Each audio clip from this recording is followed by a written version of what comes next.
Carmilla, a book by Sheridan Lefanu from 1872. Now we begin. Chapter 1. An Early Fright. In Styria, we by no means magnificent people inhabit a castle or schloss. A small income in that part of the world goes a great way. 8 or 900 a year does wonders. Scantily enough, ours would have answered among wealthy people at home.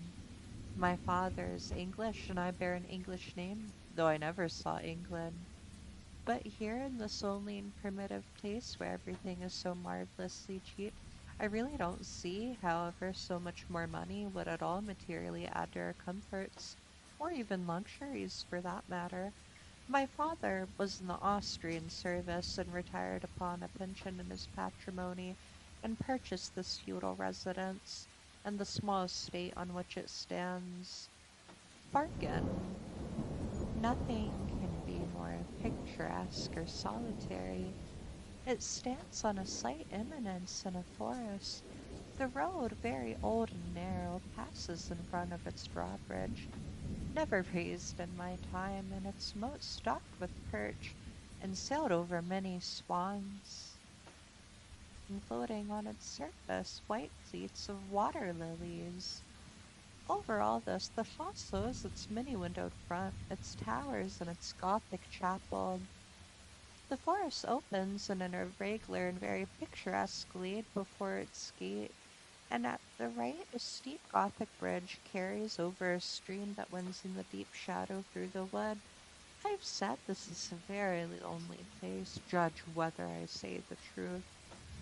Looking from the hall door toward the road, the forest in which our castle stands extends 15 miles to the right and 12 to the left. The nearest inhabited village is about 7 of your English miles to the left. The nearest inhabited schloss of any historic associations is that of Old General Spielsdorf, nearly 20 miles away to the right. I have said the nearest inhabited village because there is only 3 miles westward. That is to say, in the direction of General Spielsdorf's slosh, a ruined village with its quaint little church, now roofless, in the aisle of which there are moldering tombs of the proud family of Karnstein, now extinct, who once owned the equally desolate chateau which, in the thick of the forest, overlooks the silent ruins of the town. Respecting the cause of the desertion of this striking and melancholy spot, there is a legend which I shall relate to you another time. I must tell you now how very small is the party who constitute the inhabitants of our castle. I don't include servants or those dependents who occupy room in the buildings attached to the Schloss. Listen and wonder. My father, who was the kindest man on earth but growing old, and I, at the date of my story, only 19. 8 years have passed since then. I and my father constituted the family at the Schloss. My mother, a Styrian lady, died in my infancy, but I had a good-natured governess who had been with me from, I might almost say, my infancy. I could not remember the time when her fat, benignant face was not a familiar picture in my memory. This is Madame Perrodon, a native of Berne, whose care and good nature now in part supplied to me the loss of my mother, whom I do not even remember, so early I lost her. She made a third at our little dinner party. There was a fourth, Mademoiselle de La Fontaine, a lady such as you term, I believe, a finishing governess. She spoke French and German. Madame Perrodon French and broken English, to which my father and I added English, which partly to prevent its becoming a lost language among us, and partly from patriotic motives, we spoke every day. The consequence was a babble at which strangers used to laugh, and which I shall make no attempt to reproduce in this narrative. And there were two or three young lady friends beside, pretty nearly of my own age, who were occasional visitors for longer, shorter terms. And these visits I sometimes returned. These were irregular social resources, but of course they were chance visits from neighbors of only 5 or 6 leagues distance. My life was notwithstanding rather a solitary one, I can assure you. My governantes had so much control over me, as you might conjecture such sage persons would have in case of a rather spoiled girl whose only parent allowed her pretty nearly her own way in everything. The first occurrence in my existence which produced a terrible impression upon my mind, which in fact never has been effacated, was one of the very earliest incidences in my life which I can recollect. Some people will think it is so trifling that it should not be recorded here. You will see, however, by and by while I mention it. The nursery, as it was called, though I had it all to myself, was a large room in the upper story of the castle, with a steep oak roof. I couldn't have been more than 6 years old when that one night I awoke and, looking around the room from my bed, failed to perceive the nursery maid. Neither of my nurse was there, and I thought myself alone. I was not frightened, for I was one of those happy children who are studiously kept in ignorance of ghost stories, of fairy tales, of all such lore as makes us cover up our heads when the door cracks suddenly, or the flicker of an expiring candle makes the shadow of the bedpost dance upon the wall near our faces. I was vexed and insulted at finding myself, as I conceived, neglected, and I began to whimper preparatory to a hearty bout of roaring, when to my surprise I saw a solemn but very pretty face looking at me from the side of the bed. It was that of a young lady who was kneeling with her hands under the coverlet. I looked at her with a kind of pleased wonder and ceased whimpering. She caressed me with her hands and lay down beside me on the bed and drew me towards her, smiling. I felt immediately delightfully soothed, and I fell asleep again. I was wakened by a sensation as if two needles ran into my breast very deep at the moment, and I cried very loudly. The lady started back with her eyes fixed on me, and then slipped down upon the floor, and as I thought hid herself under the bed. I was now for the first time frightened, and I yelled with my might and main. Nursery maid, housekeeper all came in, running in, and hearing my story, they made light of it, soothing me all they could the meanwhile. But child as I was, I could perceive that their faces were pale with an unwonted look of anxiety, and I saw them look under the bed and about the room, and peep under the tables and pluck open cupboards, and the housekeeper whispered to the nurse, "Lay your hand along that hollow in the bed. Someone did lie there, so sure as you did not. The place is still warm." I remember the nursery maid petting me, and I'll be examining my chest where I told them I felt the puncture, and pronouncing that there was no visible sign that any such thing had happened to me. The housekeeper and the two other servants who were in charge of the nursery remained sitting up all night, and from that time a servant only sat up in the nursery until I was about 14. I was very nervous for a long time after this. A doctor was called in. He was pallid and elderly.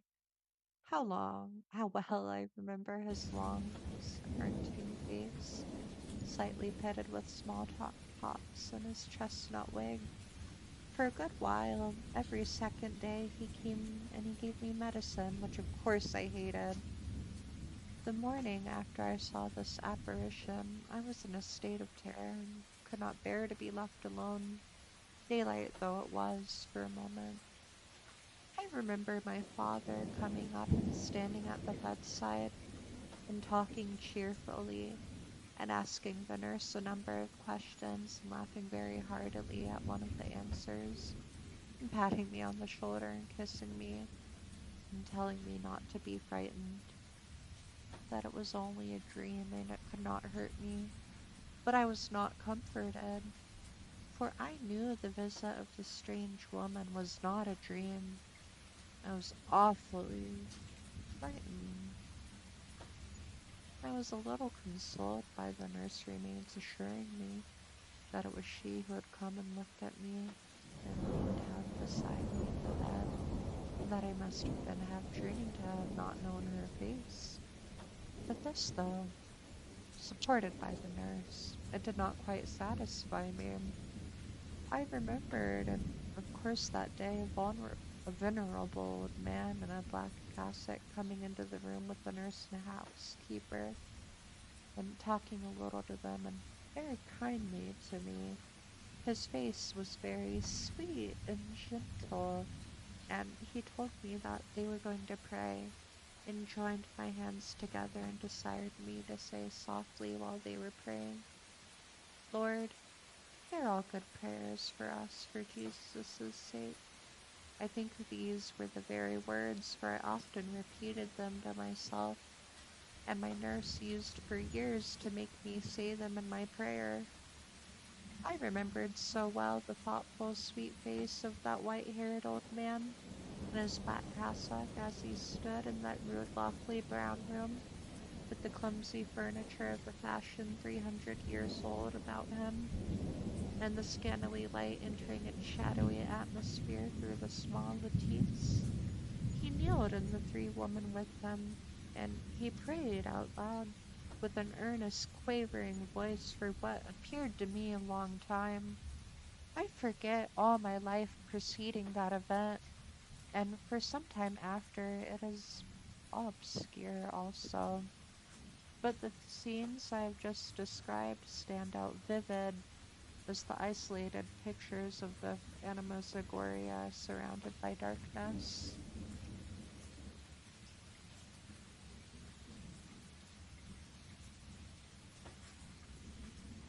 Chapter 2. A Guest. I'm now going to tell you something so strange it will require all of your faith in my veracity to believe my story.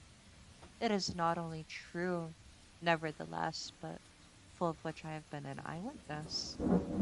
It was a sweet summer evening, and my father asked me, as he sometimes did, to take a little ramble with him along that beautiful forest vista which I have mentioned as lying in front of the Schloss.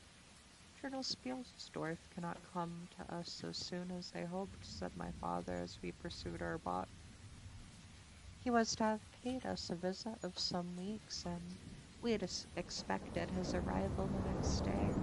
He was to have brought with him a young lady, his niece in ward, Mademoiselle Rheinfeldt, whom I had never seen, but whom I had heard described as a very charming girl, and in whose society I had promised myself many happy days.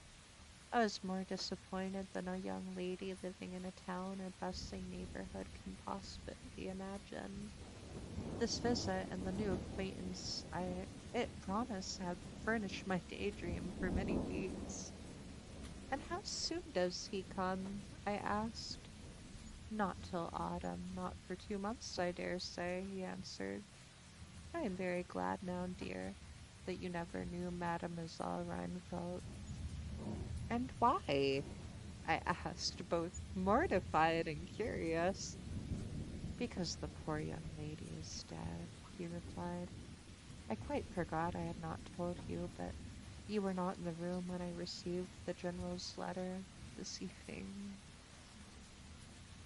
I was very much shocked. General Spielsdorf had mentioned in his first letter, 6 or 7 weeks before, that she was not so well as he would wish her, but there was nothing to suggest the remotest suspicion of danger.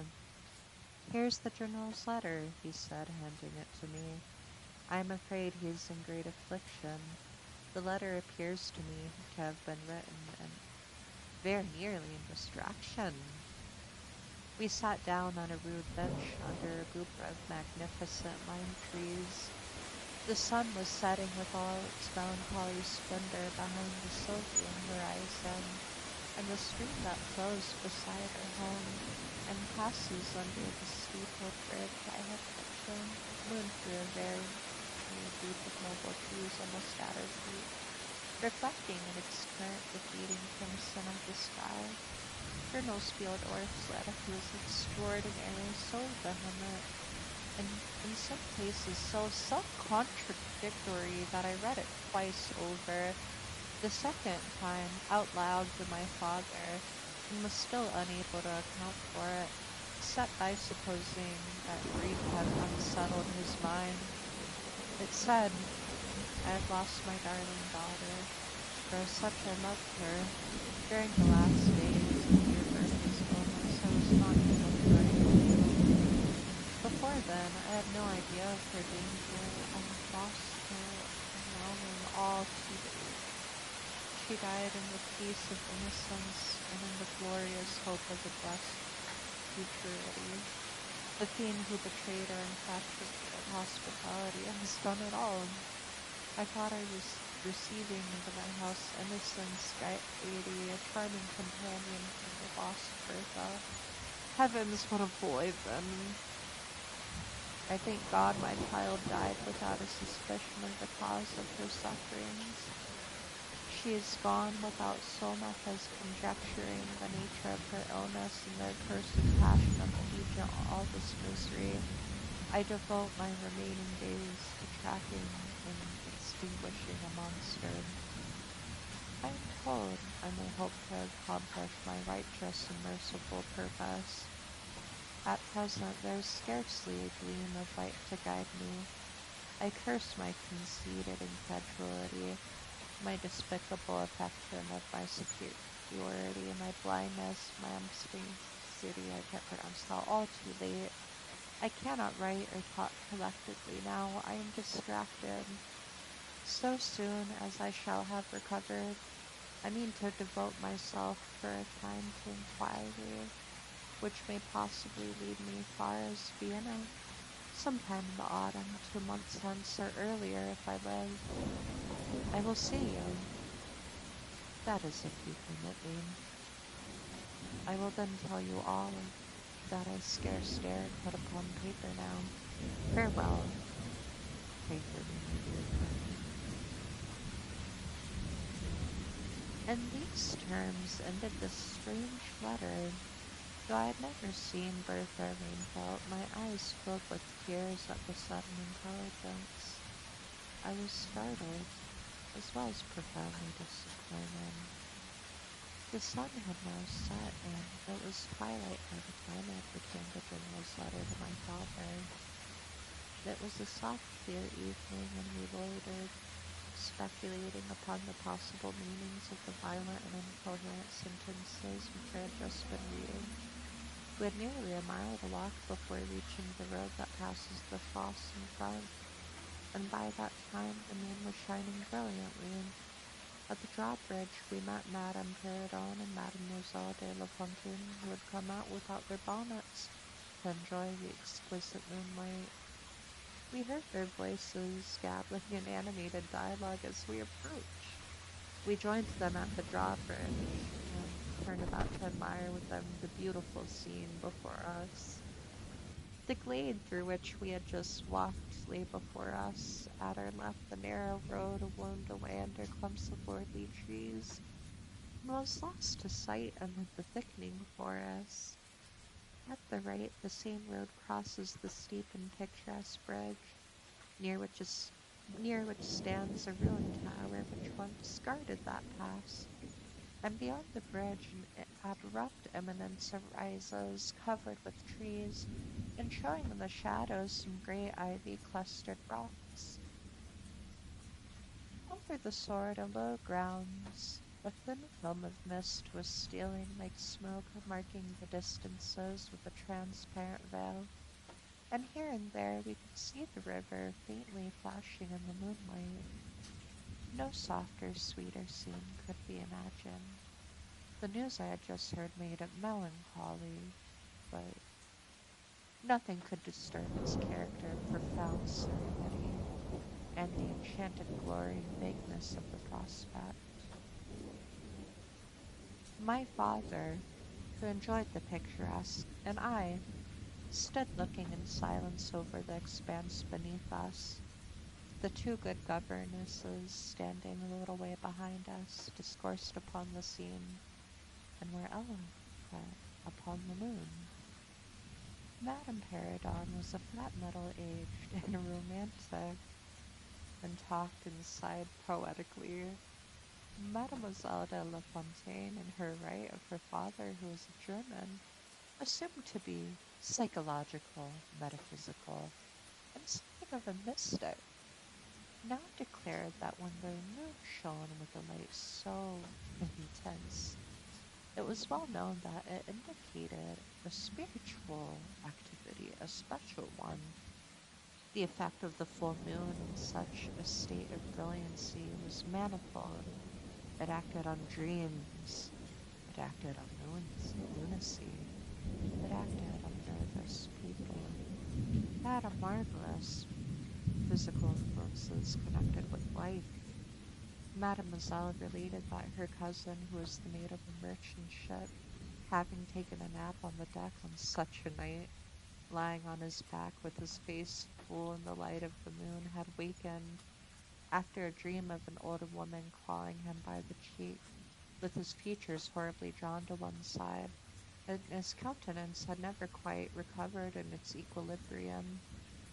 But the moon this night, she said, is full of idyllic and magnetic influence. And see, when you look behind you at the front of the Schloss, how all of its windows flash and twinkle with that silvery splendor, as if unseen hands had lighted up the rooms to receive fairy guests. There are indolent styles of the spirits in which, indisposed to talk to ourselves, the talk of others is pleasant to our listless ears, and I gazed on, pleased with the tinkle of the ladies' conversation. I've got into one of my moping moods tonight, said my father after a silence, and quoting Shakespeare. Shakespeare, whom, by the way of keeping up our English, he used to read aloud, he said, in truth, I know not why I am so sad. It wearies me. You say it wearies you, but how I got it, came by it, I forget the rest, but I feel as if some great misfortune were hanging over us.